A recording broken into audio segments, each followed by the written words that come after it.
Magpapasaklolo po sa atin ang OFW sa Riyadh na si Miss Rachel Cayabyab. Manyak daw po kasi ang kanyang amo. Sobra-sobra raw po itong magpatrabaho at nananakit pa. Ano po ako? Kinulong po ang amo ko. Tapos, pagdating ko po dito, pinagsayaw po ako ng hubad-hubad. Tapos, lagi po kayo nahipuan kahit saan. Takot po ako pag nagsumbong daw po ako. Papalong nila ako, papatay nila ako. Kaya tulungan niyo po ako sana. Ako na. Good afternoon po. Ma'am, kasama yung baby nyo. Opo, sir. Kumusta po kayo? Nag-uumpisa ulit ng buhay para sa mga anak ko po. Ano nga ulit yung medical situation ni baby? May congenital heart disease po siya. It means nung bata po siya, meron na po siya noon yung atrial septal defect po or butas po sa puso. At kailan po maoperahan yan? Opo, sir. Doktora Bermejo, magandang hapon po. Ano itong sitwasyon ng baby? Sakit sa puso po niya ay butas po yun. Sana maisarado po yung butas na yon. So yun po yung operation na sana magawa sa kanya. Tutulong po kami. Kami po ang sasagot sa lahat. Ma'am Rachel, nangako ako sa inyo ng pagpunta nyo dito noon. Opo, sir. Kamwat may maoperahan yan. Opo, sir. Meron pong mga netizen na gustong tumulong. Diyos ko, ito po yung anak ko po yung nagsilbi ko pong instrumento para kayanin po lahat ng mga pagsubok na dumating sa buhay ko. Hindi ko po nag-expect na maraming tutulong sa akin kasi yung case ko po, nag-iisa po akong bumubuhay sa mga anak ko po.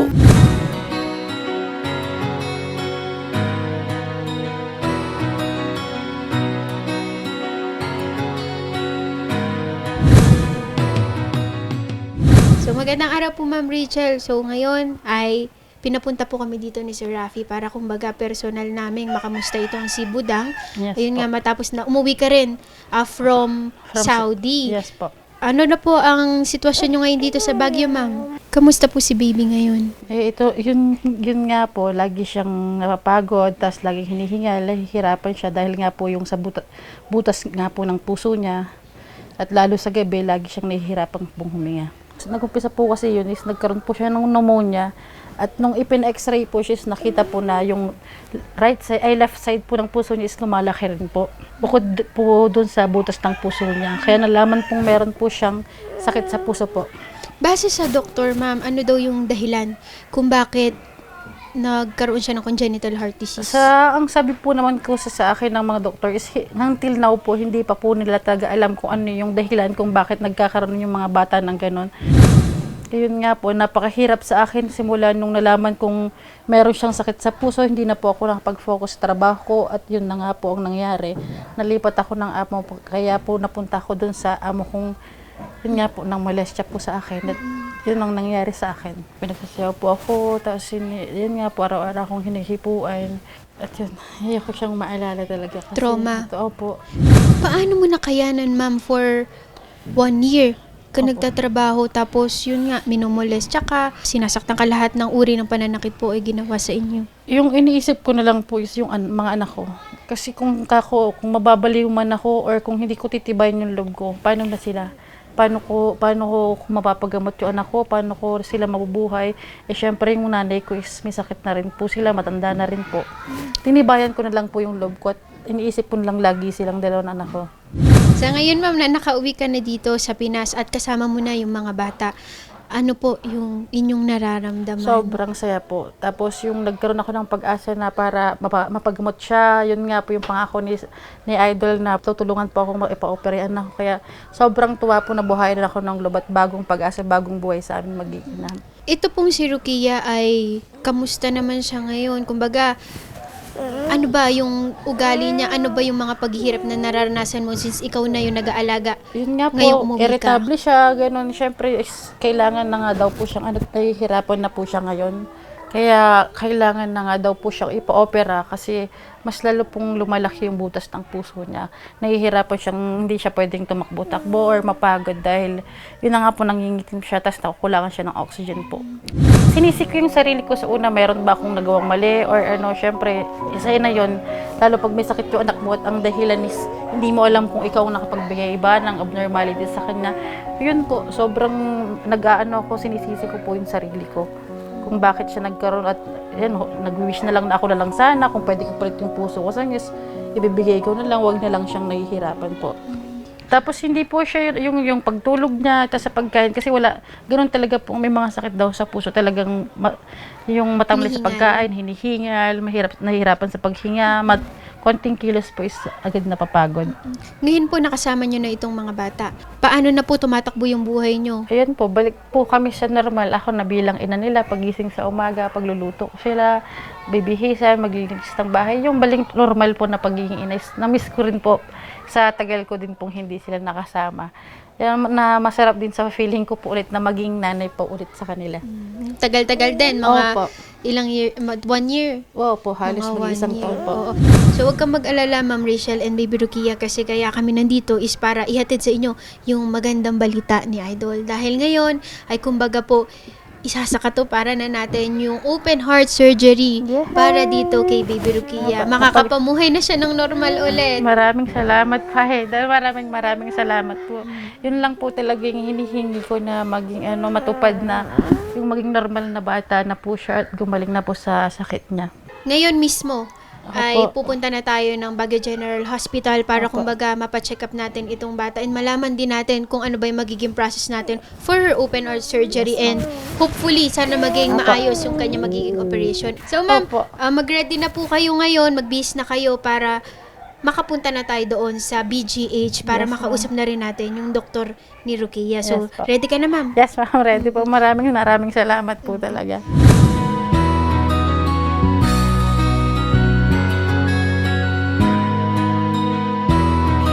Rapi tulpo, isang taong hindi ka iiwanan. Basta nasa tama ka, ilalabang ka ng patayon. Kahit na sariling reputasyon niya ang itaya, ipagtatanggol ka niya kahit siya ang mapahiya. Ang sarap kapag panatagsan man ng iyong tungtungan, dahil merong rapi tulpo ka na masusumbungan. Pag sa hirap ang lahat ay gusto mo ng tuldukan, gagawa ng paraan pa siya ang iyong tinakbuhan. Di lang basta solusyon.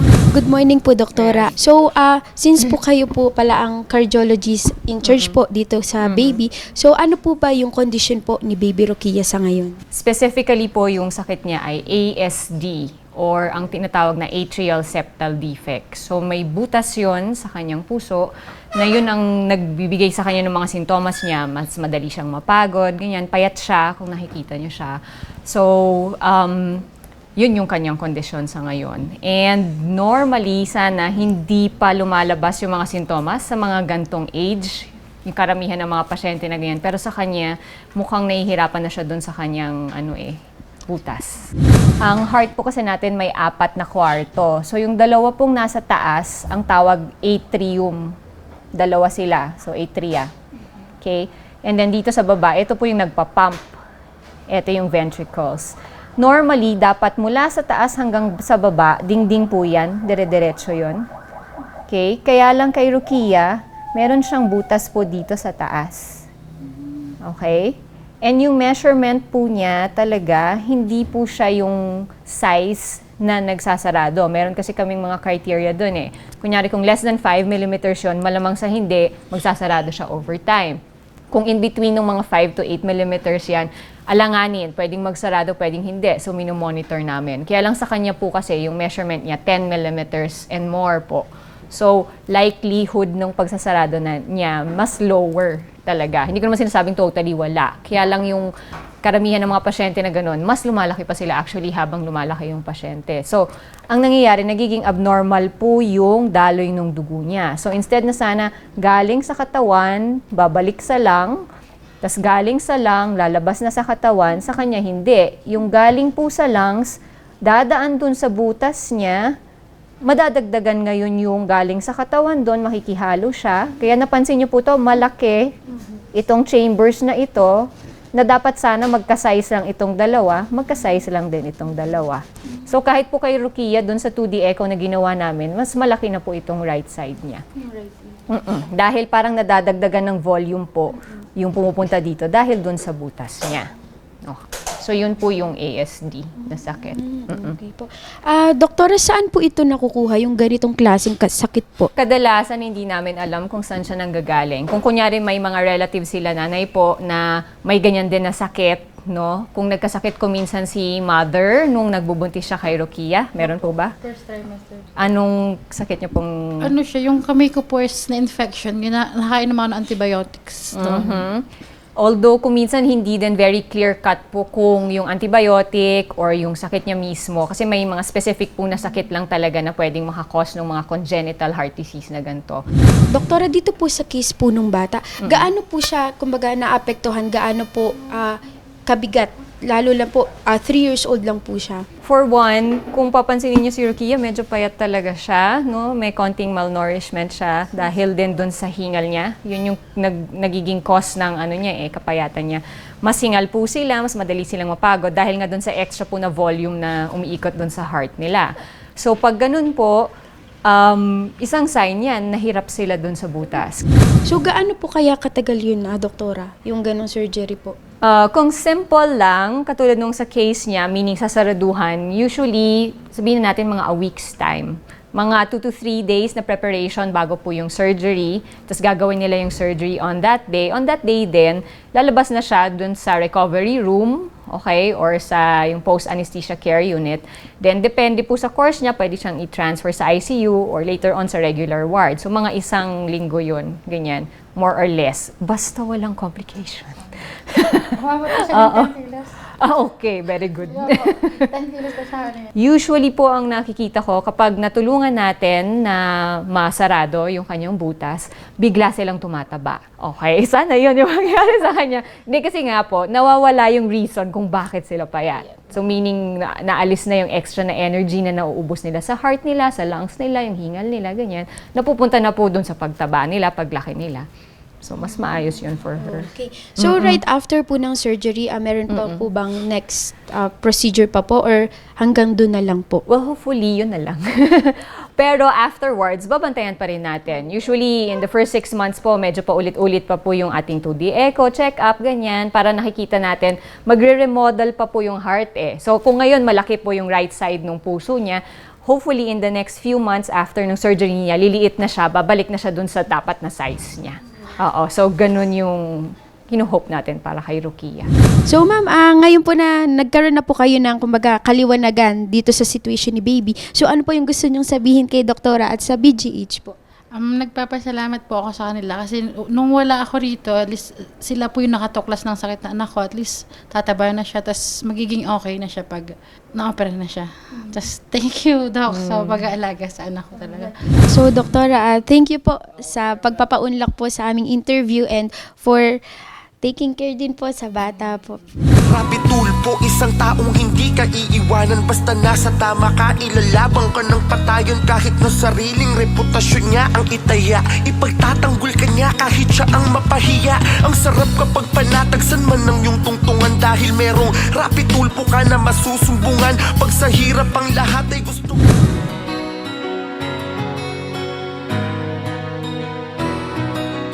Mga kapatid, meron na po tayong 18.3 million followers sa YouTube channel ni Idol Rafi. Sa mga hindi pa po nakakapag-subscribe, please make sure po na pindutin niyo po yung bell button doon. Select niyo po yung all para lagi po kayong nabibigyan ng notifications from Rafi Tulfo in Action YouTube channel.